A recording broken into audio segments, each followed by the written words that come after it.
Hello and welcome back, friends. If you're new around here, I'm Big GATAH. If you came looking for the sharpest tennis bets, you're right where you belong. Right now, we're covering ATP Winston-Salem quarterfinals now. So, pop in the comments. Let me see what you're playing for tomorrow.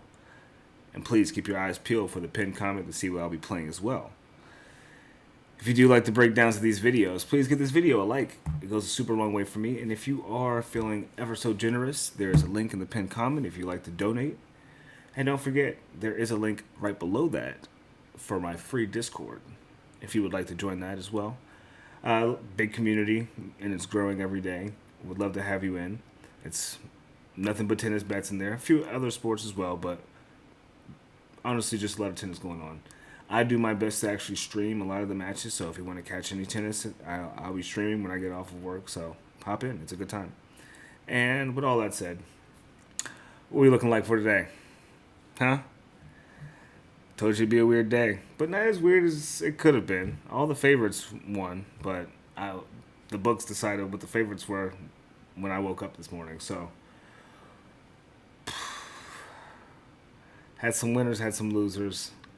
All I know is we took some certified smoke for today, and it was the Munar and Sonego match. I had a feeling that Munar was going to come through, and he did. And he got us that second set. And we got that third setter, in which he took it all the way home for that one. So congrats to him, and yay for us. We can move right on to the quarterfinals and start getting ready for the U.S. Open. So let's gear up, and let's hop right into it. And our first match is going to be Sebastian Korda going against Kecmanovic. And this is going to be their third head-to-head, all on the hard court so far. It's been going back and forth. Kecmanovic being the first to win in 2022 in straights in Miami, and Sebastian Korda to win the semifinals in Adelaide in straight sets. Also on the hard courts, as I said before. Now, these two are both two matches in this tournament. Only difference is Korda gave up a set to Mpetshi, which is completely understandable. But Kecmanovic did dartery pretty crazy.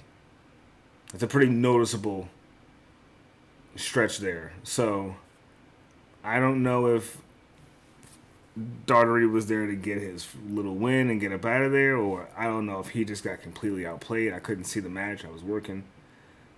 But I did see the Korda and Mpetshi match and did not think he'd be winning that one, honestly, based on the first set, right?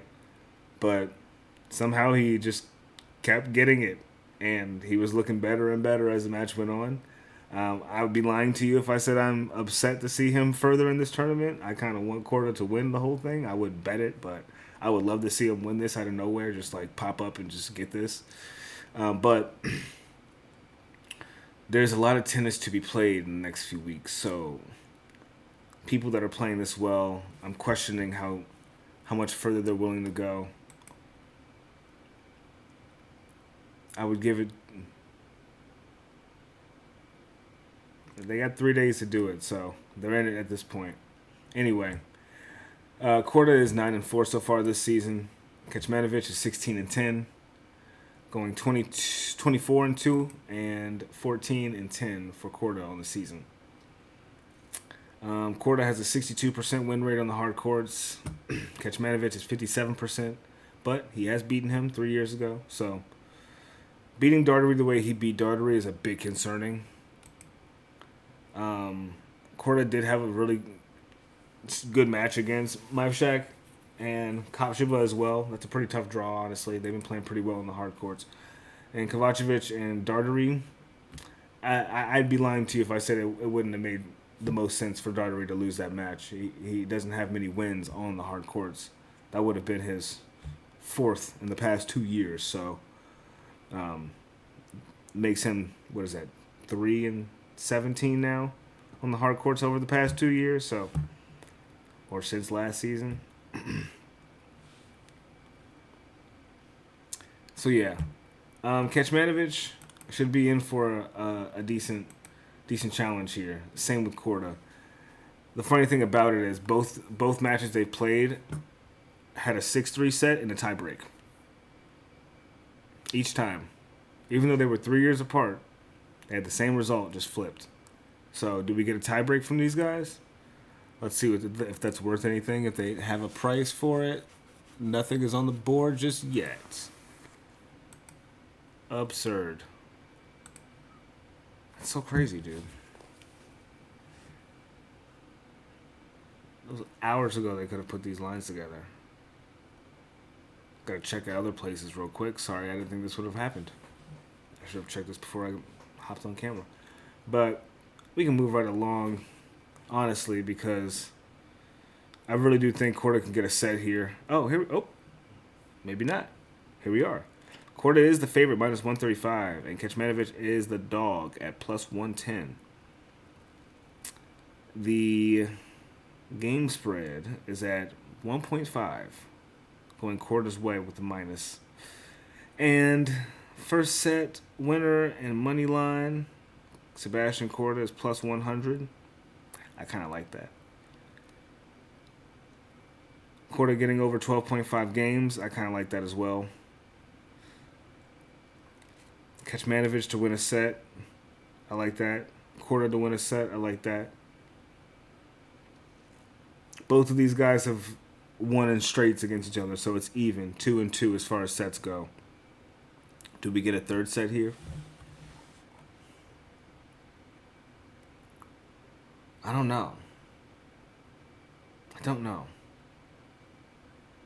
I think off of the dartery win, though, it's safe to say that we can definitely get a set from Kecmanovic.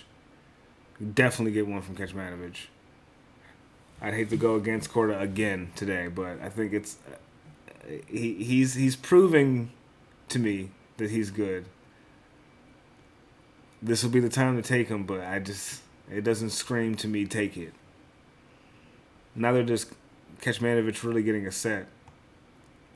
Just because I didn't watch the match. But we'll move on. All right. Next we have Munar going against Martin Fucsovics.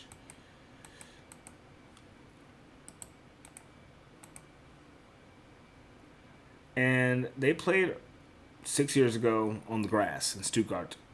Fucsovics won in straights. Munar is no good on the grass, as we know. It just moves way too fast for him. He's 7-17 career-wise on that surface, so that's kind of why that happened. But on the hard courts, he's 9-7 so far this season, just beating Lorenzo Sonego, and their third head-to-head third set match. And Fucsovics is 13-3 so far this season. Still, he's been playing tremendously well. Only dropped a set to Griekspoor, so it's safe to say that this is going to be another win, I'm afraid. I think Munar might get cut off here. Fucsovics could get rid of Bautista Agut that convincingly. I think Munar's in for it.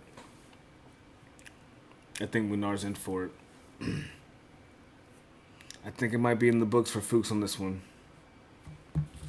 Maybe, just maybe.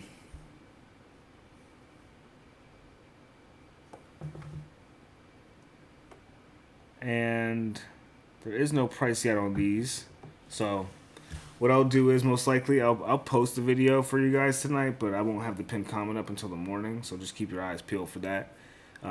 If you want the update on it, you can join my Discord. That will be the best way to do so. But I would take Fucsovics here, man. Just because of the pedigree. Sonego played a good match against Munar, but that third set is really where he just did him in. Just error after error was taking place. So we haven't seen a third set from Fucsovics outside of the Griekspoor match, which was honestly a little bit surprising since Griekspoor is in such bad shape. But Bautista Agut, and I guess we can kind of give that one a slight ignore as well because they're in the same age range. Munar's a bit younger. Not by too much, though. 5 years is some time, but not by too much. The hardcore record is only about 7% apart, both within 50% and under 60. So,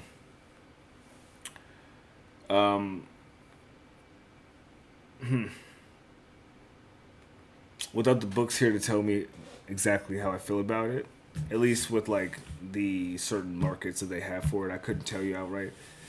I think Fucsovics wins. I think that Munar may be able to get a set, maybe keep a spread close, but I wouldn't do anything under 3.5. So, or 4.5, which probably won't be worth much in a match like this, but because of that last set from Munar, they were probably going to weigh him a little bit weirdly. So just be a little bit cautious to that whenever that does come out. We can move on. Next match we have is Medjedovic going against Giovanni and Mpetshi Perricard. And these guys have played each other once before, earlier this year in Barcelona, where it was significantly slower on the clay. So, Medjedovic won in straights. Let's just get that out the way. Perricard has beaten Pedro Martinez and Alex Muller. So, if you don't know much about tennis, these guys aren't very great right now. If you do know something about tennis, you know that these were the easiest picks in the draw he could have gone through. So, Gio is at this point now going against a real challenge, and I don't think he stands a mother flipping chance against Medji at all. If he beat him in straights earlier this year, I think he can do it again. But I do think the speed is going to be a bit different. Diallo didn't come with too much heat on his serve today. Gio's going to come with a little bit more sauce on it. So we got to be a little bit wary of that. That's going to be the hardest serve he's gone against, I think. Rinderknecht wasn't serving too hard. So, Gio had what? Only about 8 aces. That's just as many as Diallo had. So, and he beat him in straights pretty convincingly. We took Medji to win in straights. 2 days ago. I think it's time for us to take him again. Let's see what it's priced at, friends. I think Medji is definitely the move here. He's only minus 145 to win. That's a good parlay piece, but he's plus 160 to win in straights. I think I like that, bro. I think I like it. I think I like that a lot, actually. So, we're definitely going to be looking at that one for today. Medji has been on a heat rock. I think he's going to try and win this whole thing. I hope he does at this point. He's been playing really well. Gotta salute to the guy. The young buck from Serbia has definitely been pulling his weight. But let's do the stat thing. Medji is 6-3 since coming back on the hard courts this season, and Gio is 8-8. They both have a 58% win rate, but Medji is leading by 0.29 or something like that. So he's 5.8.82. Gio is 5.8.43. 58.43. So 0.82 plus 0.43 difference. I think that difference will matter here.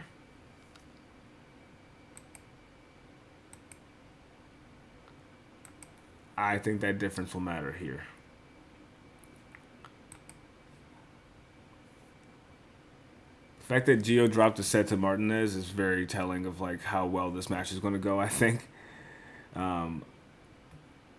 Yeah. That's pretty much that. I don't know what to say about that. We don't got to linger on it. It's pretty open and shut for me on that one.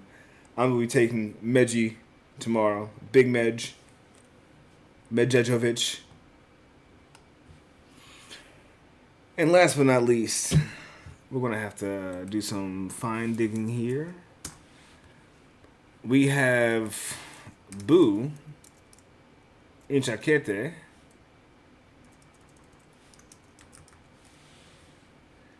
going against either Sebastian Baez or Botic van de Zandschulp. So we'll see. I'm pretty sure they just went to a third setter. These two, Baez and Botic. Yeah. And it's looking like Botic is coming out decently strong. He held the first game, so we'll see what ends up happening there. Gosh, Sebastian Baez has been playing somewhere. He just bageled him in the first set, so we'll see who ends up getting the dub there. But we can look into Boo real quick. We can look at all three of these guys.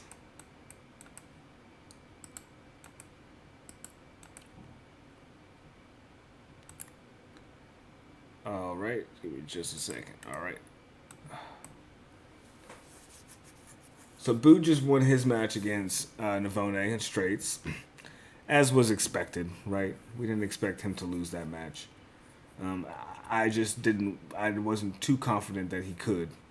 And now that I know that after the Tsitsipas win, it wasn't just all a joke. But Navone had, I think, surprised us with a win somewhere, right? Not really. Beating Marcus Giron and Suresh. Bad form beating bad form. Don't mean good form. But Boo, seemingly in good form. Only dropped a set, but I was singing his first match, so very understandable, very allowed. Lost in 3 sets to Fonseca in Cincinnati as well, so I think he's coming for blood here as well. But he may run into a bit of a roadblock going against one of these guys. If Botic comes back and wins this match, I'd be afraid if I was Boo. But I also would be like, maybe he's tired. But the sets were so short. 6-0, 1-6. This next one, if it's looking like the last two, it'll be a match just as long as he played. So it'll be interesting to see. For sure. I want to know, based on the 2-5 record that Baez has and the 9-6 hardcore record for Botic, the only difference between them is this 9% difference on the hard court and who they've been losing to, right? And who they've been beating. Botic beat Arnaldi, Walton. Those are people that have been playing decently well in the hard courts. Baez beat Carreño Busto, who's been playing decently in the last match or so we've seen him in since he's popped back out. So that's not saying too much.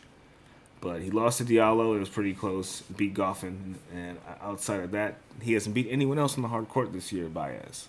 So the fact that he's playing this well right now is a surprise, for sure.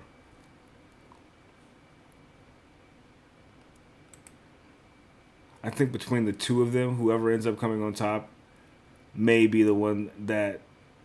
I think they both may be challenged by Boo. I think Boo will end up getting a set either way against either of these guys. I think he's playing strongly enough. Looking at his first serve percentage. Looking like they're not giving me that. Okay. I can look at their head-to-head history as well between both players.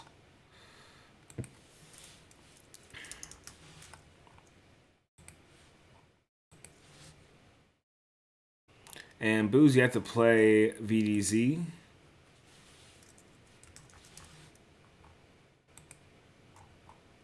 And he's yet to play Baez. So I think out of the three of them, Boo has the strongest hardcourt record, right? 70% win rate on the hard courts, going against 49 and 58.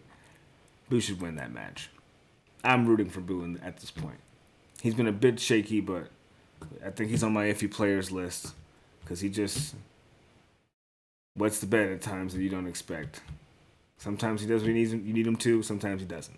But that's that for all we have for tomorrow. Pop in the comments, as I said before, and check out the Discord. Don't forget the pinned comment coming up in the morning. And I'm going to get myself to sleep. I got to wake up at the crack of dawn. I love you all. I'll catch you in the morning. You guys be well. and take care. Peace.